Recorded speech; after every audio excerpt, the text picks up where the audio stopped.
Good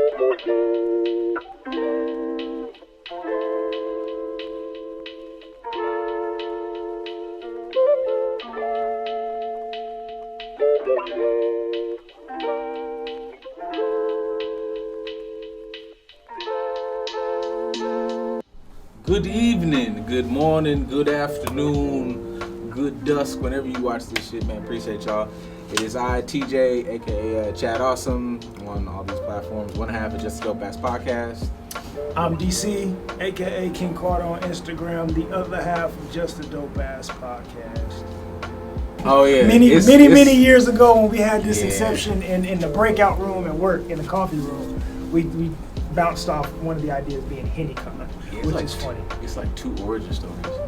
So, shit. Initially, so there's 2 stories. There's one is me and one of my homies from college. We initially were gonna do a podcast, and as we had talked about it after school, and then going into like life and work, me and him linked up at work, and we, for us two, the origin story is where, we at work, kicking it, you going through the day-to-day stuff, and after work in the break room, we ended up fucking sitting at work, shit, it'd be an hour, 2 hours, just bullshit, having conversation, and it goes into, damn, man, this is good, this should be a podcast. You need to hear this conversation, goddamn. And it was like HennyCon, and it was the break room, because that used to be where the fuck we used to talk at, and then simultaneously, me and my bro from college, we were kind of getting in the idea of like, okay, man, we've been talking about this for a minute on some other, just us having our own conversations, start a podcast. And it was just going back and forth, throwing out names. You need to be, actually, man, look, I feel like LeBron played me because Pull Up was, the Barber Shop was one, Joe Budden played us because Pull Up was one, like, it just was all the names. And then we were just like, it was like one time we was texting, I was like, we just have dope ass conversations. And in my mind, I'm thinking the easiest way to go, Just Dope Ass Podcast, cool. Just Dope Ass Podcast is birthed through that. Me and him start going for a while. It was going a good couple episodes strong. And during that time, we, everybody's got these big ideas of where you want this to go. And it's like, I'm tapping in decent, like, hey man, pull up. We doing a podcast shit. And so as we're talking, it's like we both getting our feet wet as far as just bringing him into the pod space as well. And then me and my bro we just decided to go separate ways. And as soon as that happened, I'm like, well shit, this is still going. I'm like, yeah man, what's up? Like, you trying to, and shit, it was hell yeah. Like, it just, as opposed to starting something new, it just was like, you've been here, I feel like, if y'all been listening, appreciate you. This is not a new voice, so it's just like, keep it moving. And obviously there's different dynamics with different people, just solely us, and so far so good, man. That's just kind of a long-winded way around of how it kind of came about. If you're talking about podcast wise, I think one of the most memorable ones is kind of the inception of how I got here. I don't think we need to really go into the details of it. You can watch the episode, like, it's up on YouTube. You can listen to it. So if I'm not mistaken, it's You Gotta Be Bigger Than a Problem. That episode, you can scroll back and find out one, and that'll kind of give you the details. That's the most memorable, and when you watch it, you'll understand why. But that leads to me being, ta-da, here. Yeah, that is a pretty big, that's a big moment, I would say, in the pod, just in, I'd say maybe even like a shift in dynamic and conversations, because it's just like, if you're talking to, you talk to your mama different way you talk to your father, you talk to your father different way you talk to your sibling, you talk to your siblings in different ways, friends and so on and so forth. So it just was an adjustment and turn in just how the dynamic of the pod worked. Right. And yeah, that's a pretty big fucking memory if you it did some things. Yeah. So yeah. Go find it and write in the comments what you think about this most memorable moment. You can we'll see it. What's y'all most memorable moment? Yeah, watch some episodes and you tell us. If you don't got one, nigga, make one. I'll give a shit what episode. Right. I mean, the conversation's still gonna be there regardless. The conversation for 6-7 years between us has always been there. So the bouncing off ideas and theories and talking about current events and putting more of our personal spin to it, that's just part of the dynamic of our relationship, friendship in general. As you get into the details of what we would do with the specifics of this time and these 2 extra days, what the fuck I've been doing? I guess like me, a therapist, I'll probably have extra clients on those days. Or I'll be studying, stocks and getting better at that so I can stop losing this goddamn money and figuring out. But there's always some way to edify yourself. But the dynamic of what this podcast is still going to exist. All we do is capture it and share it with other people because we want other people to be included in that process as well. Yeah, I feel like it would be, as far as the relationships and stuff, it would be the same, just not on air. I really don't know, except maybe like he said, what we already do, and try to maybe grow that as opposed to the time frame that's spent of growing the pod will be spent on, you want to start this motherfucking whatever other business or whatever. So I guess another venture that still ties into what we already do. So it would be something probably more mental health based. Just might start some nonprofit or some shit, something like that. You jumping first? I think he got a lot. So I think in short, because I can feel the explosion happening. No, I'm gonna keep it short. Okay. The best thing that California could do is give a damn. Because right now they don't give a damn, and it shows. When it comes to mental health, we haven't had mental health institutions in this state since the 60s. So they've shown us that they don't care about mental health. That's part of the homeless population that we have now, is people that don't have the mental health resources that they need. They got access to medication, but they don't have access to the resources that they actually need. When it comes to us as black people, as a community, we've been deprived. I don't want to say we don't have access to it. We've been literally deprived of the resources we need that cause us to be in a certain mental health state of mind. It puts us in a state of survival.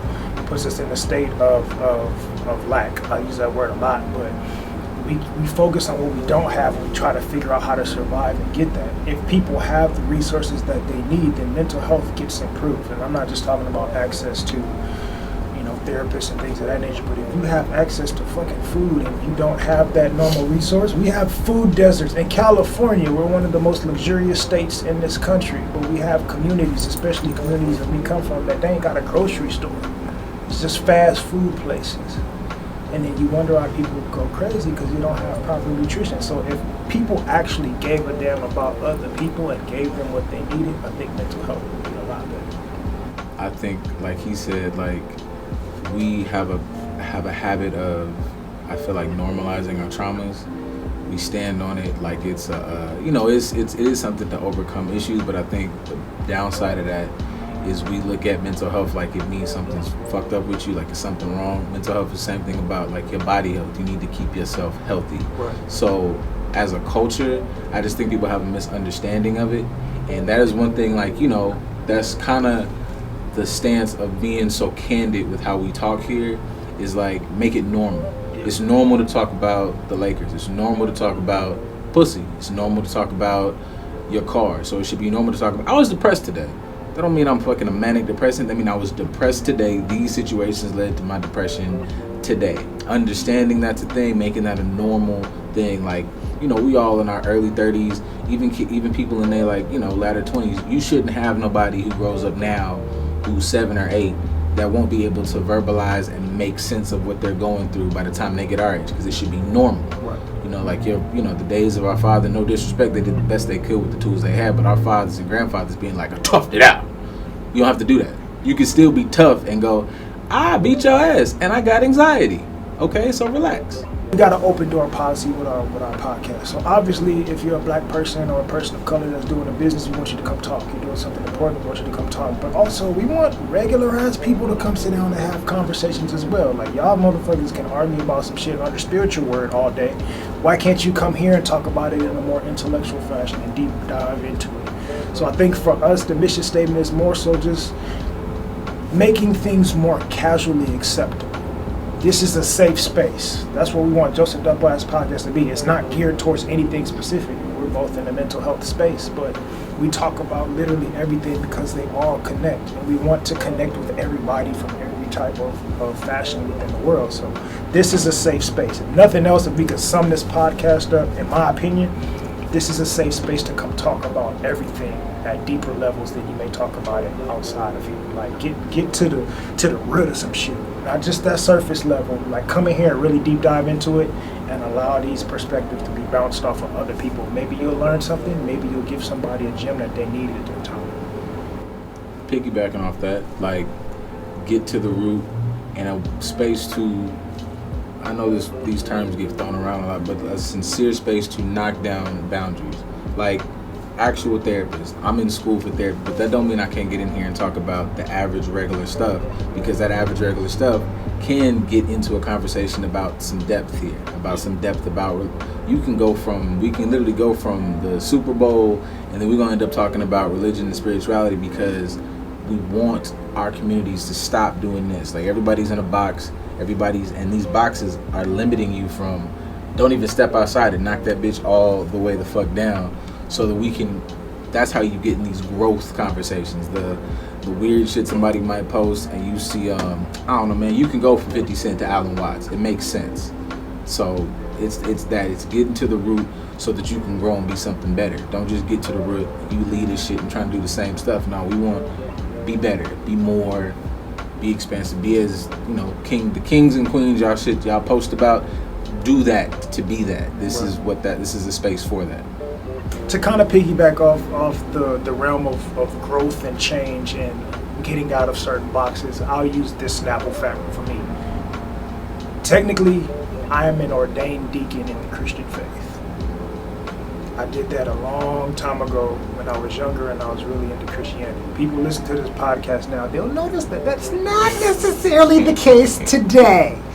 But that shows some growth, me being able to understand other aspects of myself, allow myself to be more vulnerable, allow myself to really challenge the things that I had been conditioned to believe, in order to allow myself to be me, which was part of my mental health struggle of not having self-confidence and self-esteem and things of that nature. So learning how to dive deeper into these different aspects of my own self-identity have changed me over the years.